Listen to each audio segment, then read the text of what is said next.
Hi, Angelique Clemens. I am your host of the Can I Borrow Your Skin podcast. And we are here in July. I cannot believe we are already in July. This is a topic that I wanted to cover in June for just male mental health because this is something that is very ties into male mental health very succinctly. But because I did the interview on the Survivor of Rape Academy, that kind of pushed me a little bit. So we're going to jump into it. It is the idea of the strong black woman. And the reason why this ties so much into male mental health, it is because most men will tell you that they were raised by a strong woman.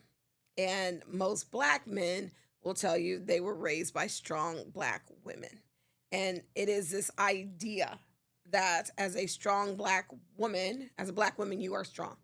And everything is strong black woman is strong black woman, that strong black woman, blah, blah, blah, blah, blah, blah, blah, blah, blah, blah. And to a certain extent, as a black woman, I absolutely play up that idea. And for a lot of people, they don't realize that the strong black woman, that whole ideology, came from antebellum and slavery and the Jim Crow South because it was the mammy. Black women were bred and designed to raise the children of the master. And that's what they did. And wet nursing actually came out of slavery times where the the black woman, the black slave who was pregnant and breastfeeding her own children would also breastfeed the children of the master. And in some cases, both of the children were the master's children, but obviously he did not claim the mulatto child. And the sequel to my book, Can I Borrow Your Skin?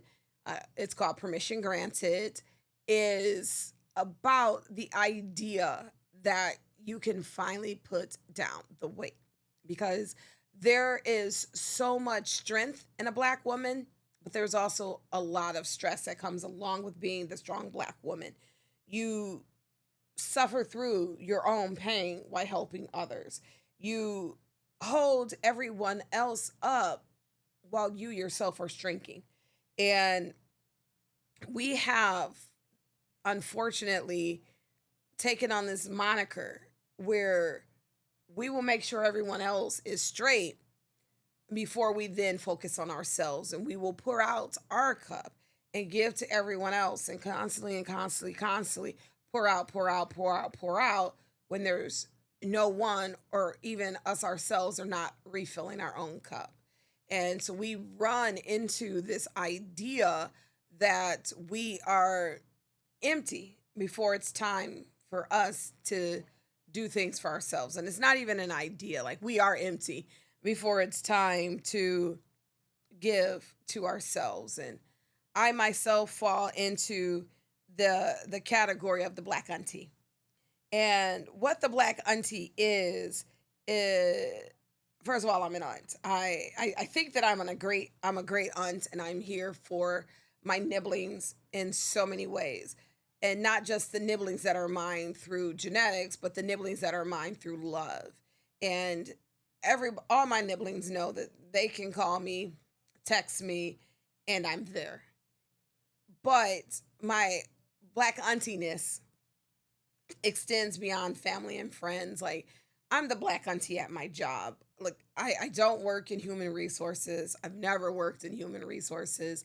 I don't have that skill set to a certain degree. However, when there's a problem, regardless of who the problem is with, people come to me and I help. I will solve those problems. And that is that narrative of the black auntie. People will lean on their aunt until that aunt cracks. She won't break, but she will crack. And she won't tell them, it's too much on me. I'm cracking. Give me a minute. You you dust yourself off, you wipe away those tears, you put some duct tape on that crack and you say, "Okay, what do you need next?"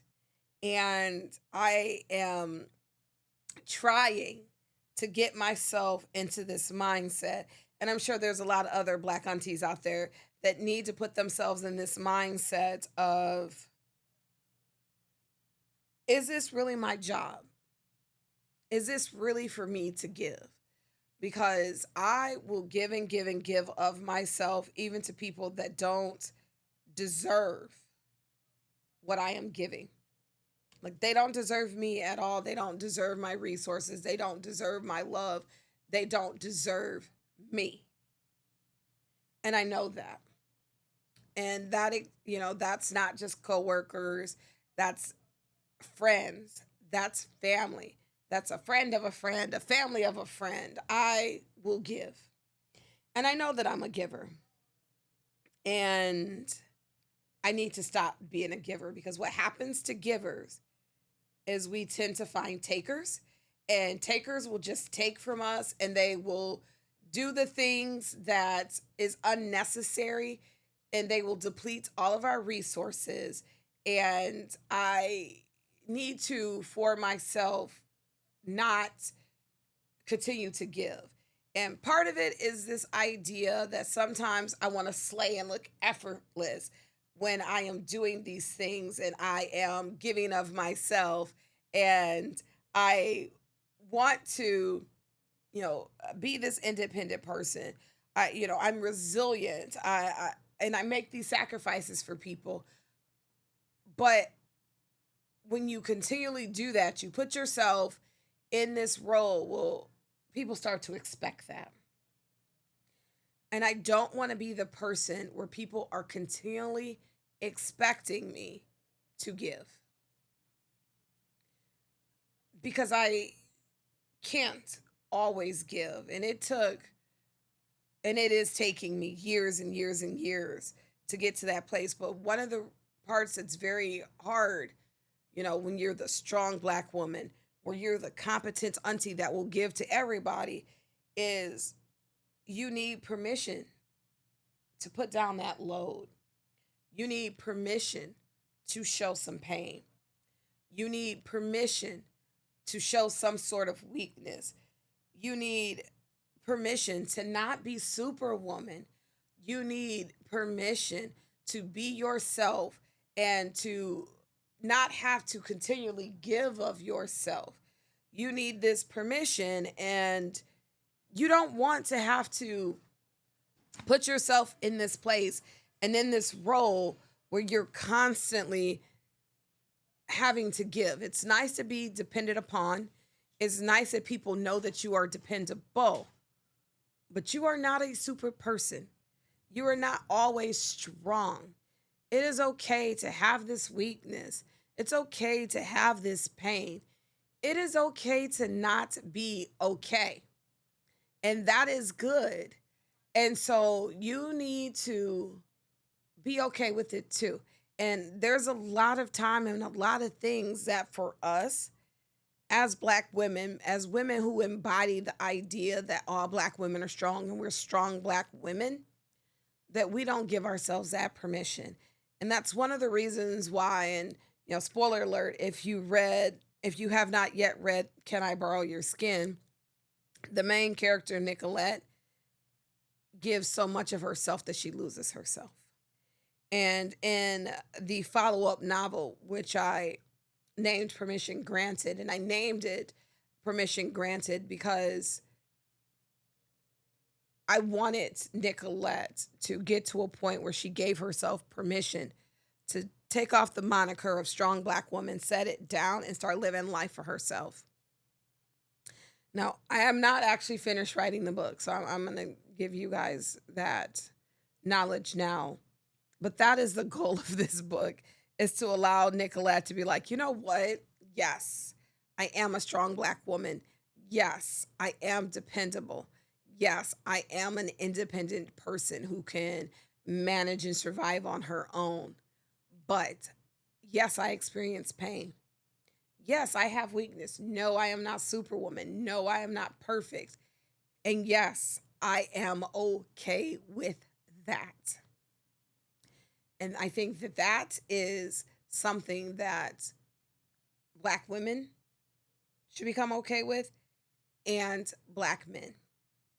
Black women are not where you need to go all the time to get fixed or to help solve a problem for you, not with you, for you. And we need to be okay with that as a culture, as a society. Black women are powerful, they're beautiful. We will do a lot of things and we will give and give and give, but we should not have to give our all. We should not always have to be strong, and that should also be okay. So, whether you are a strong black woman, a strong white woman, a strong Hispanic woman, a piece of bacon, whatever, jump down in these comments. Let's have some discussions about the idea and where it came from, where it should go. Because I know that as a culture, to overcome the stereotype of mammy and super women, black women are like, oh, you want me to be mammy? I'm gonna take that. I'm gonna show you what a strong black woman looks like.